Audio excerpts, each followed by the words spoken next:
Olá, tudo bem com vocês? Espero que vocês estejam bem. Glória a Deus, Deus abençoe vocês. Novamente estou aqui para estar meditando na palavra junto com vocês. E hoje eu vou estar lendo o capítulo 20 e 21 de Mateus. Vamos estar dando uma olhada nas parábolas ali que o Senhor vai estar falando também, na entrada triunfal que Jesus faz ali através de um jumento. Enfim, vamos estar meditando nesses dois capítulos nesse dia de hoje. Então vamos lá. Senhor nosso Deus, nosso Pai, te pedimos, Senhor, mais uma vez a tua orientação, Pai. Nos orienta, Pai, em nome de Jesus. Amém.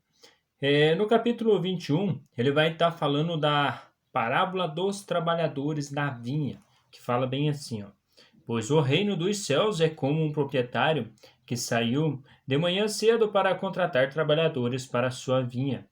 Ele combinou pagar-lhe um denário pelo dia e mandou-os para a sua vinha.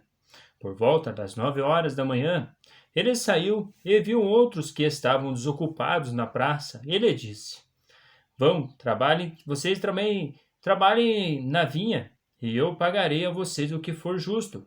E eles foram. Saindo outra vez por volta ao meio-dia, e das 3 horas da tarde, fez a mesma coisa. Saindo por volta das 5 horas da tarde, encontrou ainda outros que estavam desocupados e lhe perguntou: Por que vocês estiveram aqui desocupados o dia todo? Porque ninguém me contratou, responderam eles. E ele lhe disse: Vão, vocês também trabalhar na vinha.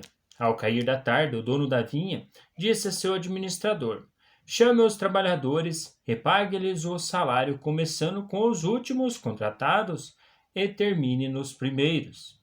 Vieram os trabalhadores contratados por volta das 5 horas da tarde, e cada um recebeu um denário.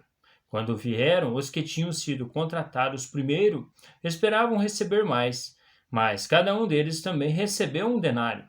Quando o receberam, começaram a se queixar do proprietário da vinha, dizendo-lhe: Estes homens, contratados por último, trabalharam apenas 1 hora, e o Senhor o igualou a nós, que suportamos o peso do trabalho e o calor do dia.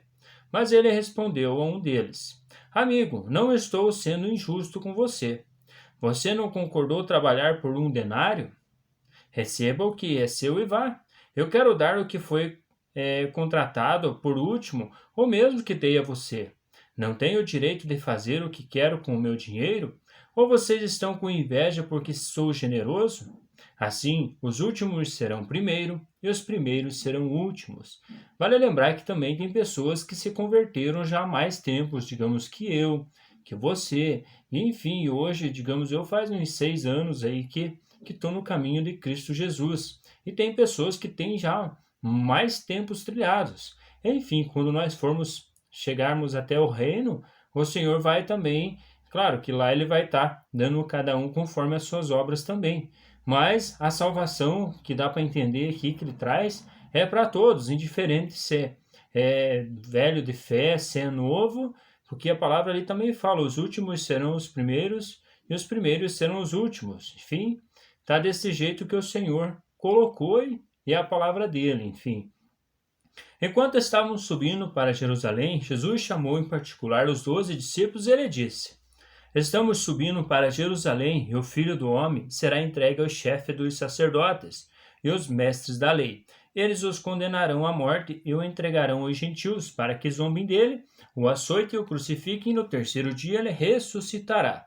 Enfim, aqui Jesus já está instruindo os discípulos o que ia acontecer com ele. Ele deixou bem claro aqui, como a gente leu. Então, aproximando-se de Jesus, a mãe dos filhos de Zebedeu com os seus filhos, e prostrando-se, ele fez um pedido. O que você quer? Perguntou ele.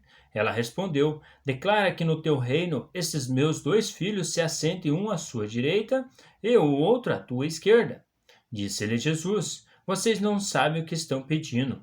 Podem vocês beber o cálice que eu vou beber? Podemos, responderam eles. Jesus lhe disse: Certamente vocês beberão do meu cálice, mas o assentar-se à minha direita e à minha esquerda não cabe a mim conceder. Esses lugares pertencem àqueles para quem foram preparados por meu Pai.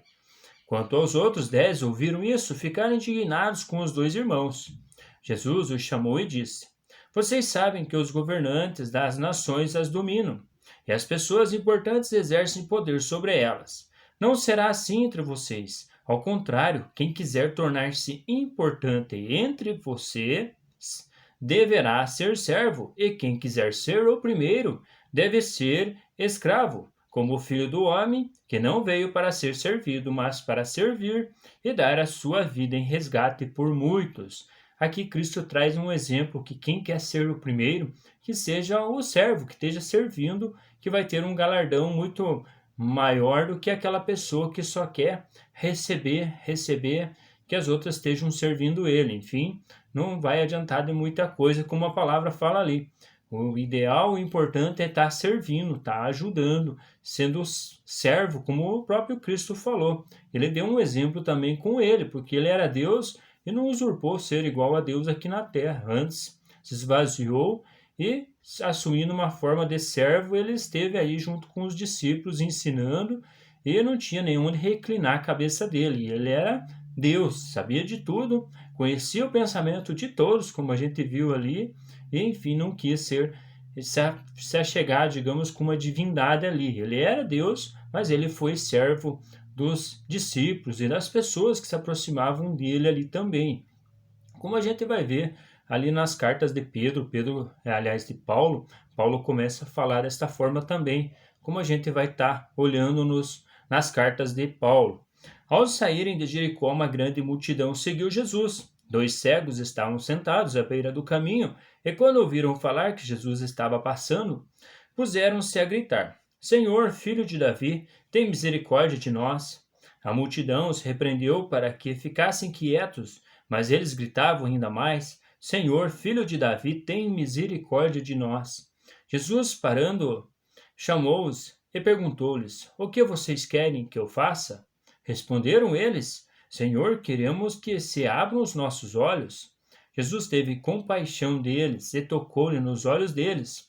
Imediatamente eles recuperaram a visão e o seguiram.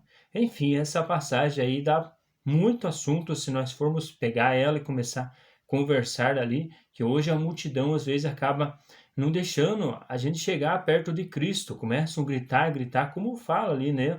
Um contexto, dois cegos ali precisavam chegar até Cristo e as multidões ali estavam cercando, eles não deixavam eles e falavam para eles ficar quietos também.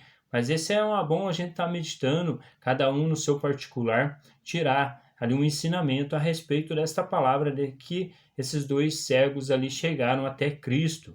Mas enfim, no capítulo 21 vai falar bem assim: quando se aproximaram de Jerusalém e chegaram a Betfage, ao Monte das Oliveiras, Jesus enviou 2 discípulos, dizendo-lhes: Vão ao povoado que está diante de vocês. Logo encontrarão uma jumenta amarrada com um jumentinho ao lado. Desamarrem-nos e tragam-nos para mim. Se alguém perguntar algo, digam-lhe que o Senhor precisa deles e logo os enviará de volta. Isso aconteceu para que se cumprisse o que fora dito pelo profeta. Digam à cidade de Sião: Eis que o seu rei vem a vocês humilde e montado no jumento, num jumentinho cria de jumenta, para se cumprir a profecia que o profeta falou. Os discípulos foram e fizeram o que Jesus tinha ordenado. Trouxeram a jumenta e o jumentinho, colocaram sobre eles os seus mantos e sobre este Jesus montou. Uma grande multidão estendeu seus mantos pelo caminho. Outros cortavam ramos de árvores e os espalhavam pelo caminho. A multidão que ia diante dele e os que o seguiam gritavam: Hosana ao filho de Davi! Bendito é o que vem em nome do Senhor! Hosana nas alturas! Quando Jesus entrou em Jerusalém, toda a cidade ficou agitada e perguntava: Quem é este? A multidão respondia: Este é Jesus, o profeta de Nazaré. Enfim, a multidão, as pessoas naquela situação criam também que Jesus era um profeta. Enfim, ele profetizou também muitas coisas a respeito dos fins dos tempos também, que a gente vai também estar meditando também. Jesus entrou no templo e expulsou todos os que ali estavam comprando e vendendo. Derrubou as mesas dos cambistas e as cadeiras dos que vendiam pomba e lhe disse: Está escrito, minha casa será chamada casa de oração, mas vocês estão fazendo dela um covil de ladrões.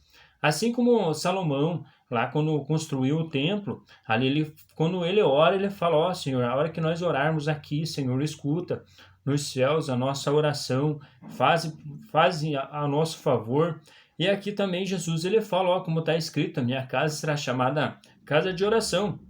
Enfim, a gente sabe que hoje tem muitas denominações aí, e essas denominações acabam falando que lá é a casa de Deus. Mas na verdade é uma casa de oração, porque quando se reúne pessoas, a igreja está reunida. Saiu pessoas, a igreja também foi. Enfim, digamos, Deus também foi, entrou e saiu também. Ele não habita em templos feitos por mãos humanas. Como está escrito aqui, o próprio Cristo fala, né? Minha casa, a casa será chamada casa de oração. Enfim, hoje você tem as casas de orações aí é para estar a igreja se reunindo. A igreja se reuniu, está tudo certo em nome de Cristo Jesus. Os cegos e os mancos aproximaram-se dele no templo e ele os curou. Mas quando o chefe dos sacerdotes, os mestres da lei, viram as coisas maravilhosas que Jesus fazia e as crianças gritando no templo, Hosana, o filho de Davi, ficaram indignados. E lhe perguntaram: não estás ouvindo o que estas crianças estão dizendo? Respondeu Jesus: sim, vocês nunca leram? Dos lábios das crianças e dos recém-nascidos suscitaste louvor? E deixando-os, saiu da cidade para Betânia, onde passou a noite. De manhã cedo, quando voltava para a cidade, Jesus teve fome. Vendo uma figueira à beira do caminho, aproximou-se dela, mas nada encontrou a não ser folhas. Então lhe disse: nunca mais dê frutos. Imediatamente a árvore secou. Ao verem isso, os discípulos ficaram espantados e perguntaram: como a figueira secou tão depressa? Jesus respondeu: eu asseguro que se você tiver fé e não duvidarem, poderão fazer não somente o que foi feito à figueira, mas também dizer a este monte: levante-se e atire-se no mar. Assim será feito, e tudo o que pedirem em oração e crerem, vocês receberão. Enfim, tudo o que pedirem em oração, se crer, vocês receberão. Enfim, tá uma chave aí, um detalhe aí para a gente estar praticando. Jesus entrou no templo e, enquanto ensinava, aproximou-se dele o chefe dos sacerdotes e os líderes religiosos do povo e perguntaram: com que autoridade está fazendo estas coisas? E quem te deu tal autoridade? Jesus respondeu: eu também farei uma pergunta. Se vocês me responderem, eu direi com que autoridade estou fazendo estas coisas. De onde era o batismo de João? Dos céus ou dos homens? Eles discutiam entre si, dizendo: se dissermos do céu, ele perguntará: então por que vocês não creram nele? Mas se dissermos dos homens, temos medo do povo, pois todos consideram João um profeta. E eles responderam a Jesus: não sabemos. E ele lhe disse: tampouco direi com que autoridade estou fazendo estas coisas. Enfim, Jesus era um homem muito sábio, digamos assim. Ele tinha resposta para tudo ali. As pessoas não tinham como suprir ele nas palavras. Ali eles queriam questionar Cristo, ele já falava: se vocês me responderem, isso eu respondo com que autoridade. Eles ficaram sem nenhum argumento para Cristo. O que vocês acham? O que acham? Havia um homem que tinha 2 filhos. Chegando o primeiro, disse: filho, vá trabalhar hoje na vinha. E este respondeu: não quero. Mas depois mudou a ideia e foi. O pai chegou ao outro filho e disse a mesma coisa. E ele respondeu: sim, senhor, mas não foi. Qual dos 2 fez a vontade do pai? O primeiro, responderam eles. Jesus lhe disse: digo a verdade. Os publicanos e as prostitutas estão entrando antes de vocês no reino de Deus. Porque João veio para mostrar o caminho da justiça, e vocês não creram nele. Mas os publicanos e as prostitutas creram, e mesmo depois de verem isso, vocês não se arrependeram, nem creram nele.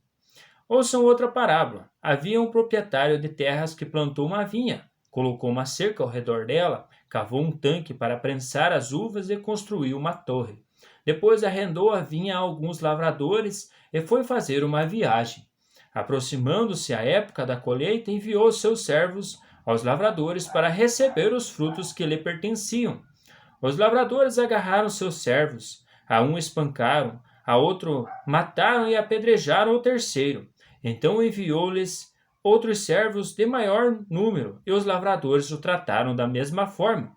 Por último, enviou-lhes seu filho, dizendo: a meu filho respeitarão. Mas quando os lavradores viram o filho, disseram uns aos outros: Este é o herdeiro. Venham, vamos matá-lo e tomar a sua herança. Assim eles o agarraram, lançaram-no para fora da vinha e o mataram. Portanto, quando vier o dono da vinha, o que fará aqueles lavradores? Responderam eles: Matará de modo horrível esses perversos e rendará a vinha a outros lavradores, que lhe deu a sua parte no tempo da colheita. Jesus lhe disse: Vocês nunca leram isto nas Escrituras? A pedra que os construtores rejeitaram tornou-se a pedra angular. Isto vem do Senhor e é algo maravilhoso para nós. Portanto, eu digo que o reino de Deus será tirado de vocês e será dado a um povo que dê os frutos do reino. Aquele que cair sobre esta pedra será despedaçado, e aquele sobre quem ela cair será reduzido ao pó. Vale lembrar que Cristo é a pedra, enfim, aquele que cair por ela ali será despedaçado, e aquele que sobre quem ela cair será reduzido ao pó. Porque Cristo, depois da morte dele, ele pegou as chaves do inferno. Enfim, hoje Cristo é que manda em tudo, manda na vida e manda na morte também. Então, por isso que está escrito ali. Quando o chefe dos sacerdotes e os fariseus ouviram as parábolas de Jesus, compreenderam que ele falava a respeito deles e procuraram um meio de prendê-lo, mas tinham medo da multidão, pois ele era considerado um profeta. Enfim, essa é uma parábola muito interessante também meditar que Cristo está falando do reino de Deus também. O reino também é tomado por esforços, como o nosso Cristo falou também. Mas era essa a meditação de hoje. Um grande abraço para vocês, fiquem com Deus e até mais.